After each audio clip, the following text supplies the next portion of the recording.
بسم اللہ الرحمن الرحیم۔ معزز خواتین حضرات، السلام علیکم ورحمۃ اللہ وبرکاتہ۔ رب کائنات میری آپ کی بنی نوع انسان کی عبرت اور نصیحت کے لیے مختلف قسم کی نشانیاں ہمارے سامنے رکھتے رہتے ہیں، اور ان میں سے دو نشانیاں سیدنا عیسیٰ علیہ السلام اور ان کی والدہ کا وجود بھی تھا۔ کیسے؟ اسی پر ہم آج بات کریں گے آج کے قرآن مجید کے سبق کی روشنی میں، لیکن معمول کے مطابق سب سے پہلے آیت مبارکہ کی تلاوت کرتے ہیں۔ اللہ رب العزت ارشاد فرماتے ہیں، وَجَعَلْنَا ابْنَ مَرْيَمَ وَأُمَّهُ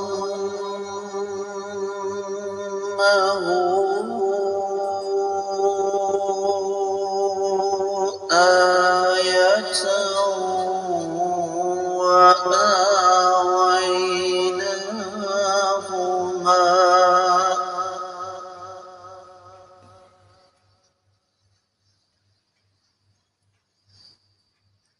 وَآوَيْنَاهُمَا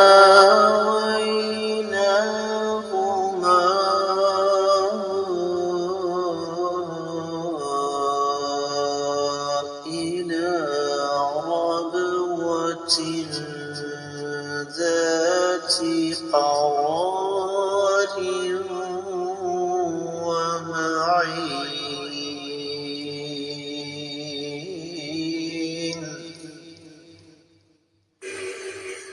وَجَعَلْنَا ابْنَ مَرْيَمَ وَأُمَّهُ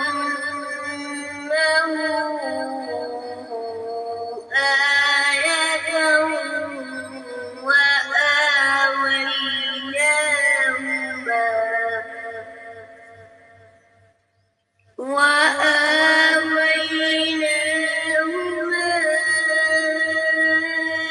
إِلَى رَبْوَةٍ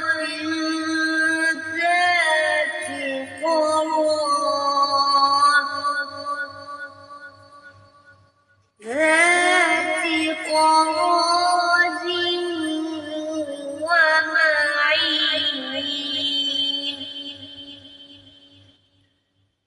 معزز خواتین حضرات، رب کائنات کی پاکیزہ کتاب قرآن مجید پارہ ہے 18واں، سورہ مبارکہ کا نام المؤمنون، آیت مبارکہ ہے 50۔ اللہ رب العزت ارشاد فرماتے ہیں، وَجَعَلْنَا، اور ہم نے بنایا، ابن مریم، سیدنا عیسیٰ علیہ السلام جو کہ سیدہ مریم کے بیٹے تھے، وَأُمَّهُ، اور ان کی والدہ کو، آیتاً، نشانی، وَآوَيْنَاهُمَا، اور ہم نے انہیں پناہ دی، اِلَى رَبْوَةٍ، ایک اونچی جگہ پر، ذات قرار، جو کہ ٹھہرنے کی جگہ تھی، وَمَعِین، اور پانی والی جگہ تھی۔ بامحاورہ ترجمہ سماعت فرمائیے گا۔ ہم نے ابن مریم اور ان کی والدہ کو ایک نشانی بنایا، اور ان دونوں کو بلند، صاف، قرار والی اور چلتے ہوئے پانی والی جگہ میں پناہ دی۔ معزز خواتین حضرات، امام ابن کثیر رحمۃ اللہ علیہ اس آیت مبارکہ کی تفسیر بیان کرتے ہوئے قدر تفصیل سے کچھ امور ہمارے سامنے رکھتے ہیں۔ مثال کے طور پر وہ سب سے پہلے ارشاد فرماتے ہیں، جیسے میں نے ابتدا میں عرض کیا کہ اللہ رب العزت نے سیدنا عیسیٰ علیہ السلام اور ان کی والدہ سیدہ مریم کو اپنی قدرت کاملہ کے اظہار کی ایک زبردست نشانی بنایا، اور وہ اس طریقے سے کہ سیدنا آدم علیہ السلام کی پیدائش بغیر مرد اور عورت کی ہوئی، سیدہ حوا کی پیدائش بغیر عورت کے صرف مرد سے ہوئی، اور سیدنا عیسیٰ علیہ السلام صرف عورت سے بغیر مرد کے پیدا ہوئے۔ باقی تمام انسان مرد اور عورت سے پیدا ہوئے اور ہو رہے ہیں، حلال یا حرام وہ ایک الگ مسئلہ ہے۔ پھر فرماتے ہیں کہ ربوہ دراصل بلند زمین کو کہتے ہیں جو ہری بھری ہو، پیداوار کے قابل ہو، اور واقعی وہ جگہ جہاں پر یہ دونوں ماں بیٹا ٹھہرے وہ گھاس والی، پانی والی، تر و تازہ اور ہری بھری تھی، جہاں اللہ تعالیٰ نے اپنے اس بندے اور نبی اور ان کی سچی والدہ جو کہ اللہ کی بندی تھیں ان کو جگہ دی۔ وہ جگہ ہموار تھی، صاف ستھری تھی۔ بقول ابن کثیر رحمۃ اللہ علیہ کہ یہ جگہ مصر یا دمشق یا فلسطین کا کوئی ٹکڑا تھا جہاں اللہ تعالیٰ نے ان کو ٹھہرایا۔ پھر فرماتے ہیں کہ ربوہ ریتلی زمین کو بھی کہتے ہیں۔ ایک روایت ہے جو کہ امام طبرانی معجم الاوسط میں لے کر آئے ہیں 11188 میں، لیکن سند کے اعتبار سے صحیح نہیں۔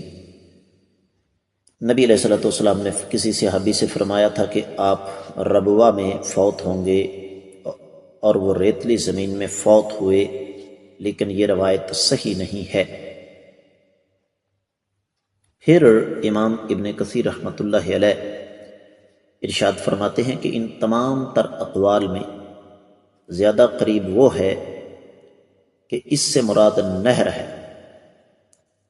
اور اس کی تائید سورہ مریم کی 24ویں آیت مبارکہ سے ہو جاتی ہے، جس میں رب کائنات فرماتے ہیں قد جعل ربک تحتک سریا، اے سیدہ مریم اللہ تعالیٰ نے آپ کے قدموں تلے ایک نہر جاری فرما دی، اور یہ جگہ بیت المقدس ہے۔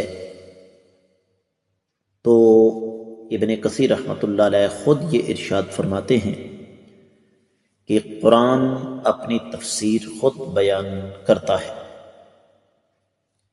اب اس حوالے سے پھر امام ابن کثیر رحمۃ اللہ علیہ مختلف اقوال پیش کرتے ہیں۔ مثال کے طور پر سیدنا عبداللہ بن عباس رضی اللہ تعالیٰ عنہما کا قول ہے کہ ربوہ المکان المرتفع من الارض، زمین سے بلند جگہ ہے، اور ایسی بلند جگہ جہاں پر جڑی بوٹیاں ہوتی ہوں۔ یہی قول امام مجاہد بن جبر، امام اکرمہ، امام سعید بن جبیر، امام قتادہ بن دیامہ وغیرہ کا ہے۔ اور سیدنا عبداللہ بن عباس رضی اللہ تعالیٰ عنہ کا ایک اور قول ہے، اس سے مراد ایسی جگہ ہے جہاں پر پانی وافر موجود ہو۔ اور سعید بن جبیر رحمہ اللہ ان کا یہ فرمان ہے کہ جس میں پانی مسلسل دستیاب ہو۔ یہی بات امام مجاہد بن جبر اور امام قتادہ نے بیان فرمائی ہے۔ اب یہ جگہ کون سی ہے، اس کا خلاصہ تو میں آپ کے سامنے بیان کر چکا ہوں، لیکن اختصار کے ساتھ کچھ اقوال آپ کی خدمت میں رکھوں گا۔ اپنے دور کی ایک عظیم ترین شخصیت، مدینہ کے 7 بڑے فقہاء میں سے ایک امام سعید بن مسیب فرماتے ہیں یہ دمشق کی سرزمین ہے، اور یہی بات پھر سیدنا عبداللہ بن سلام رضی اللہ تعالیٰ عنہ، امام حسن بصری، زید بن اسلم، خالد بن معدان وغیرہ کے حوالے سے ابن کثیر رحمۃ اللہ علیہ نے نقل فرمائی ہے۔ اور پھر سیدنا عبداللہ بن عباس رضی اللہ تعالیٰ عنہ کا بھی ایک قول اسی طرف اشارہ کرتا ہے۔ پھر دوسری طرف سیدنا ابو ہریرہ رضی اللہ تعالیٰ عنہ کے واسطے سے ایک قول امام ابن کثیر رحمۃ اللہ علیہ لے کر آئے کہ یہ فلسطین کا علاقہ رم اللہ ہے، جو آج بھی موجود ہے رم اللہ۔ اور پھر امام ابن کثیر رحمۃ اللہ علیہ بذات خود اس بات کا جزم فرماتے ہیں کہ وَأَقْرَبُ الْأَقْوَالِ فِي ذَلِكَ مَا رَوَاهُ الْعَوْفِيُّ عَنْ ابن عباس، کہ جو قریب ترین قول ہے وہ تو امام عوفی کا ہے سیدنا عبداللہ بن عباس رضی اللہ تعالی عنہ سے، کہ اگر صورتحال کا جائزہ لیا جائے تو بظاہر یہ معلوم ہوتا ہے کہ یہ جگہ بیت المقدس ہے، اور پھر فرماتے ہیں فَهَذَا وَاللَّهُ أَعْلَمُ هُوَ الْأَظْهَرُ، حقیقت حال تو اللہ ہی بہتر جانتے ہیں، لیکن یہ بات زیادہ نمایاں ہے۔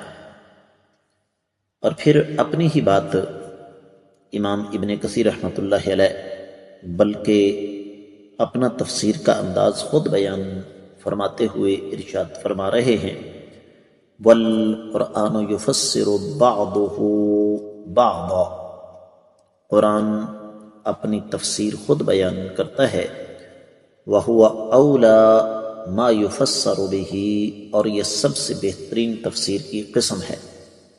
ثُمَّ الْأَحَادِيثُ الصَّحِيحَةُ ثُمَّ الْآثَارُ، فرماتے ہیں کہ اس کے بعد پھر ہم صحیح احادیث کو دیکھیں گے، یعنی قرآن بہترین تفسیر قرآن کی وہ ہے جو قرآن خود کرے، اور اس کے بعد پھر صحیح احادیث کی روشنی میں قرآن کی تفسیر کی جائے گی، اور اس کے بعد پھر آثار صحابہ اور اقوال مفسرین کی طرف رخ کیا جائے گا۔